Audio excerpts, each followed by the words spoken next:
Simon Pedr sy'n yma eto.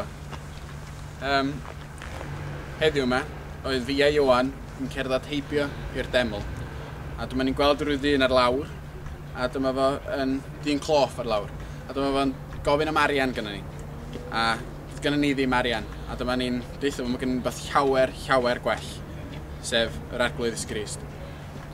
A dyma ni'n deithio dyn godi fyny ar ei draed yn enw Iesu Grist. A dyma'r dyn yn codi, yn llawenhau, ac yn dawnsio ac yn cerdded o gwmpas y lle i gyd, yn llawenhau yn yr achubiaeth yma. Ac oedd pobl yn gweld hyn, a o ganlyniad y hyn oedden ni'n teimlo yr angen i eisiau rhannu'r efengyl. A dyma'r bobl grefyddol yn dod ar ein hola ni a dweud, ac yn arestio ni, gafal yna ni a stopio ni yn gorfforol ac ffordd oedden ni siarad i dweud, da chi'n mynd cael rhannu'r efengyl yma. A mae hwnna'n mynd yn groes i beth da ni'n deimlo, i'r ffordd da ni angen rhannu'r neges yma. A mae o yna ni fel Cristnogion i wneud hynna.